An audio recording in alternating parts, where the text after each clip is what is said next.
Magandang araw mga kaibigan. Maligayang pagdating sa ating channel, Panaginip, isang lihim na mensahe.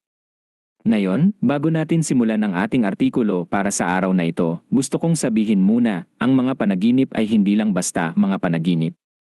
Marami sa atin ang nagtatanong, bakit ako nananaginip ng ganito? May ibig sabihin ba ito? O minsan ay iniisip natin baka naman sobrang pagod lang ako o masyadong iniisip ang mga problema ko. Pero alam niyo po ba na sa loob ng libu-libong taon, ang mga panaginip ay itinuturing na isang langitnungan, isang sulat na mula sa ating kaluluwa.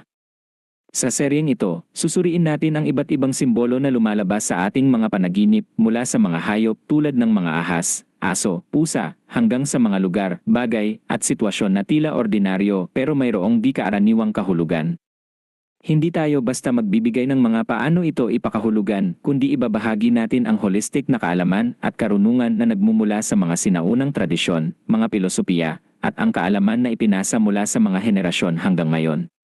Kaya kung handa ka ng buksan ang iyong isip, puso, at espiritu para sa mga lihim na mensahe na maaaring naghihintay lang sa iyo, then you're in the right place. Pumindot lang ng like button, huwag kalimutang mag-subscribe at i-bell ang notification para hindi ka mawawalan ng bago nating pag-uusapan. At ngayon, simulan na natin ang ating paglalakbay tungo sa mga lihim na mensahe ng ating mga panaginip. Sa malawak na tanawin ng holistic knowledge and wisdom, ang panaginip ng isang puting ahas ay isang simbolo na may napakalalim at kadalasang hindi nauunawaan ng karamihan. Sapagkat karaniwang kinikilala ito bilang tanda ng kadalisayan o swerte, ngunit sa katotohanan, nagdadala ito ng mga lihim na mensahe na malalim na konektado sa pinakaloob na bahagi ng nananaginip. Na nagsasabi tungkol sa proseso ng espiritual na paggising, panloob na pagpapagaling, at pagkakakilanlan na kadalasan ay hindi nakikita ng marami. Ang puting kulay sa konteksto ng holistic na karunungan ay hindi lamang kumakatawan sa kawalan ng kulay o pagiging simple. Sa halip, ito ay sumasagisag sa angking liwanag ng espiritu, ang kadalisayan ng puso, ang kalinawan ng isip, at ang malinis na batayan kung saan nagmumula ang lahat ng pagbabago at pag-unlad. Ang ahas mismo ay isang sinaunang arketipo na naugnay sa pagbabago, dahil sa kakayahan nitong magpalit ng balat, ito ay simbolo ng pag-alis ng lumang sarili, ng mga nakasanayan at paniniwalang hindi na nagsisilbi sa atin, at ng pagyakap sa isang bagong pagkakataong mas malapit sa ating tunay na pagkatao. Kapag pinagsama ang dalawang simbolo na ito, ang puting kulay at ang ahas, lumalabas ang isang mensahe na mas malalim pa kaysa sa karaniwang pag-unawa na nagsasabi tungkol sa kahalagahan ng pagharap sa ating mga emosyonal na sugat, sa mga karanasang nagbigay sa atin ng mga aral, at sa mga pagkakataong naghihintay para sa atin kung tayo ay magiging bukas sa proseso ng pagpapagaling at paglago.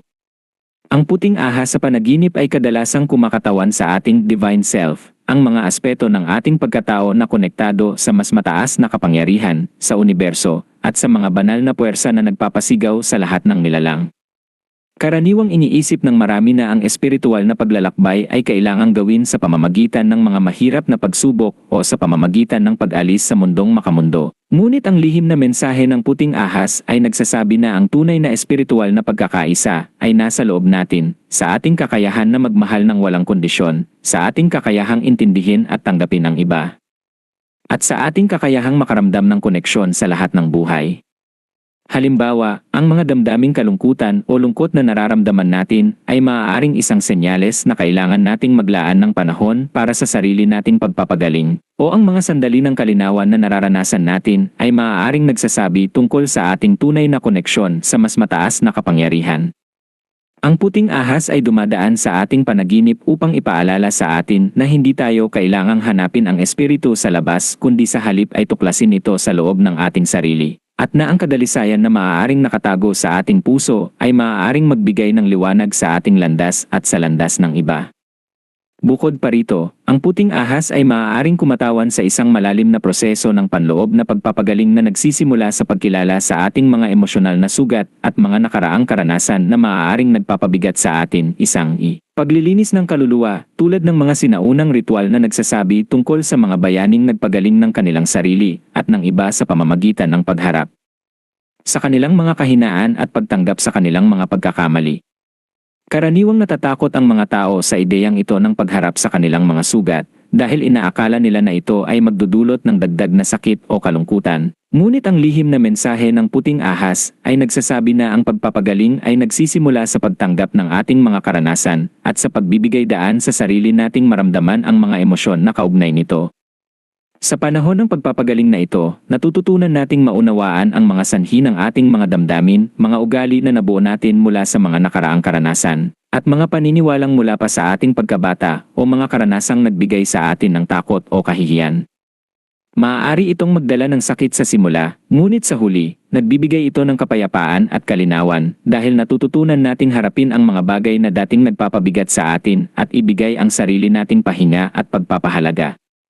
Ang puting ahas ay nagsisilbing gabay sa paglalakbay na ito, bagamat maaaring mukhang mahina o marupok sa una, ito ay nandyan upang tiyakin na tayo ay ligtas at na makakamit natin ang pagpapagaling na nararapat sa atin.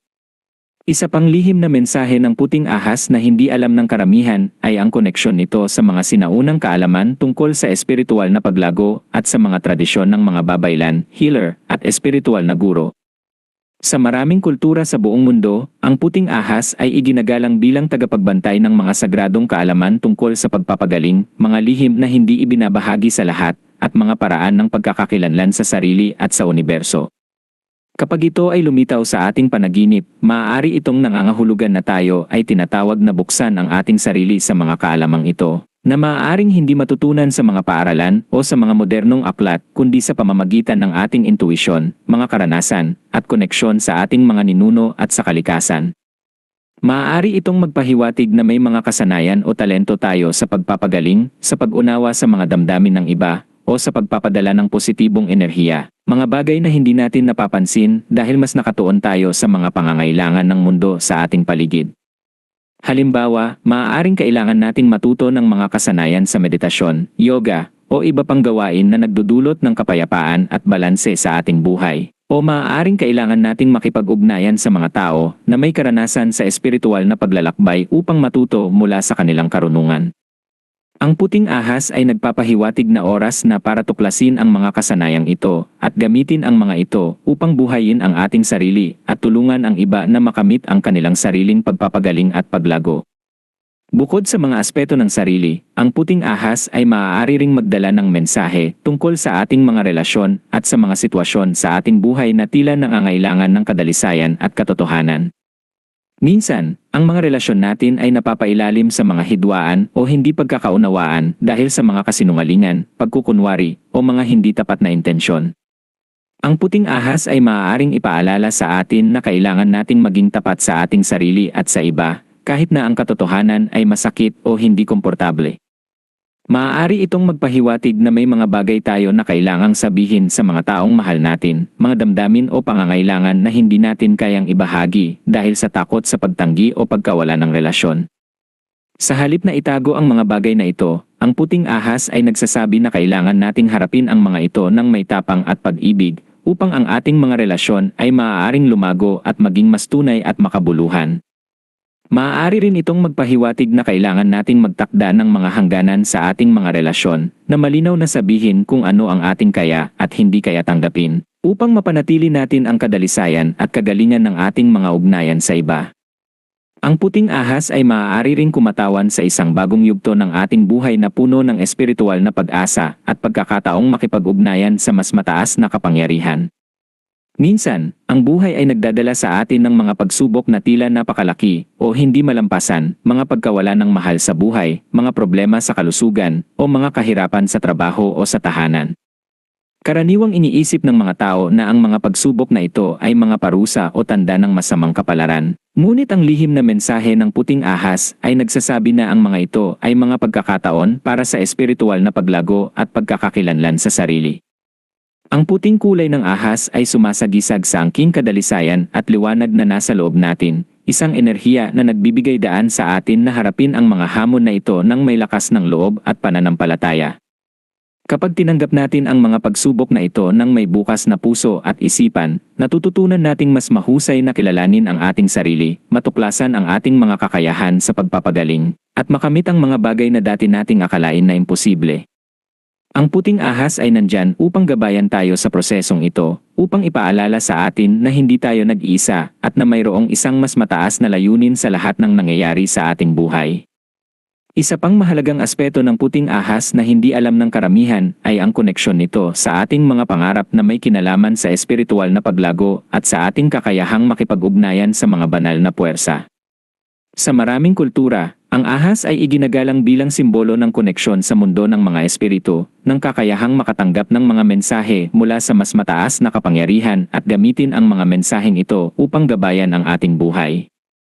Ang puting kulay ng ahas ay nagpapahiwatig na ang koneksyong ito ay malinis at tapat, na kailangan nating turuan at pahalagahan upang makatanggap tayo ng mga mensahe na kailangan natin para sa ating paglalakbay.